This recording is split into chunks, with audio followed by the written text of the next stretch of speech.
حضرت سلیمان کا لشکر آ رہا تھا اور یہ چیونٹی وادی نمل میں اپنی ہمجولیوں کے ساتھ وہاں تلاش رزق میں گھوم پھر رہی تھی، تو جو ہی لشکر آتے ہوئے دیکھا تو اس نے اپنی ہمجولیوں کو کہا، جس کی حکایت قرآن نے کی ہے، کہا جلدی جلدی اپنی بلوں میں داخل ہو جاؤ، اللہ کے نبی کا لشکر بے خبری میں تمہیں کچل نہ ڈالے۔ کئی میل دور سے چیونٹی کی اس آواز کو حضرت سلیمان نے سنا۔ قرآن بتاتا ہے فَتَبَسَّمَ ضَاحِكًا مِّن قَوْلِهَا، اور اس چیونٹی کی اس بات کو سن کر پیغمبر کے چہرے پہ ہنسی آ گئی، مسکراہٹ آ گئی کہ یہ کیا بول رہی ہے۔ اللہ اکبر! چیونٹی کو پکڑ کے کان کے پردے پہ بھی ڈال دو تو آپ پھر بھی نہ سمجھ پائیں کہ وہ کیا بول رہی ہے، لیکن اللہ کے پیغمبر کی شان یہ ہے کہ کئی میل دور سے وادی نمل میں بولنے والی چیونٹی کو جو بول رہی ہے وہ بھی سن رہے ہیں اور اس کا جو مفہوم ہے وہ بھی سمجھ رہے ہیں۔ یہ پیغمبر کی شان ہے۔ کبھی بھی پیغمبر کو اپنی ذات پہ قیاس کرنے کی غلطی نہ کریں۔ نہ پیغمبر ہمارے جیسا ہے نہ ہم پیغمبر جیسے۔ ایک شخص نے روزہ رکھ لیا تو گرمی تھی، چلاتی دھوپ تھی، تو وہ بے ہوش ہو گیا، تو لوگ اس کے اوپر کپڑا تان کر کے کھڑے تھے سائے کیے ہوئے، تو حضور گزرے تو فرمایا کہ یہ کیا ہے؟ تو کہا کہ اس نے روزہ رکھا تھا تو اس کی وجہ سے یہ نڈھال ہو گیا۔ فرمایا کہ اس کو کس نے کہا تھا روزہ رکھا؟ وصال کا روزہ رکھا۔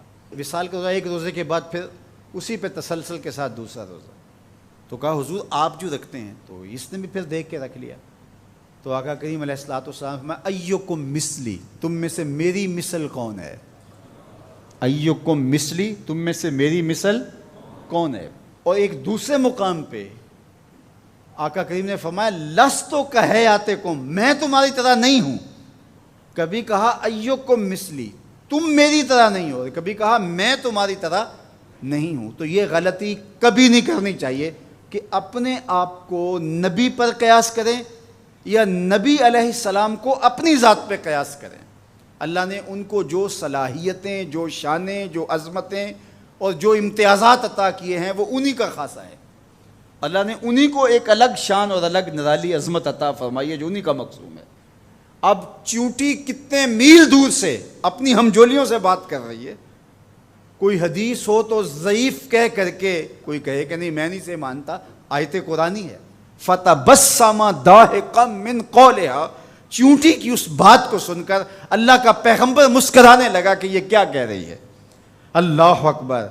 یار حضرت سلیمان علیہ السلام چیونٹی کی بات سنیں بھی اور جو وہ کہے اس کو سمجھیں بھی اور اس بات پہ مسکرائیں بھی، اور چیونٹی بھی کئی میلوں پہ ہو۔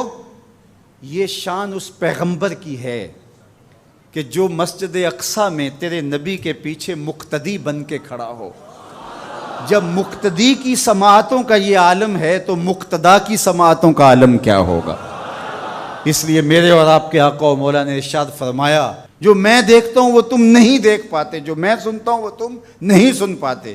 تو جب سلیمان علیہ السلام اتنی دور سے چیونٹی کی آواز کو سن بھی لیں اور اس کی سرسراہٹ کے مفہوم کو اخذ بھی کر لیں اور اس پہ آپ جو ہے وہ جواب بھی دیں، فَتَبَسَّمَ ضَاحِكًا مِّن قَوْلِهَا، تو پیغمبر چیونٹی کی آواز کو سن لے تو مدینے والا امتی کی آواز کو نہیں سننے گا؟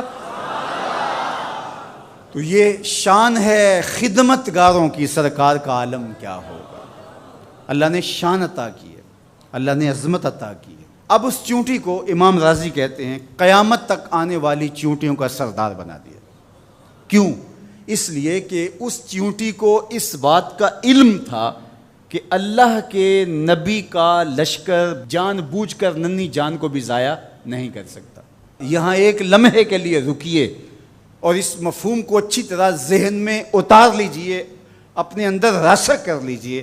نبی کی تربیت پانے والا لشکر جان بوجھ کر کے ننھی جان کو بھی ضائع نہیں کر سکتا، اور جو اپنے بدن سے بم باندھ لے اور انسانوں کے انبوہ میں گھس جائے اور پھر بم پھٹے اور چھوٹے چھوٹے بچوں کے جسم کے ٹکڑے اور گوشت کے لوتھڑے بھی دیواروں سے چپک جائیں اور فرش خون سے بھر جائے اور وہ سینے پہ ہاتھ رکھ کے ذمہ داری قبول کرے، وہ نبی کا لشکر تو نہیں ہو سکتا، کسی شیطان کا لشکر ہو سکتا ہے۔ تو اس چیونٹی کو اللہ تعالیٰ نے قیامت تک کی چیونٹیوں کا سردار بنا دیا۔ قرآن مجید کی 114 سورتوں میں سے ایک سورت کا نام اس چیونٹی کے نام پہ رکھ دیا۔ کتنا بڑا اعزاز دیا اس چیونٹی کے نام پہ۔ سورہ النمل ذات کی چیونٹی ہے، لیکن پیغمبر کے تربیت یافتہ لوگوں کے مزاج کو جانتی ہے۔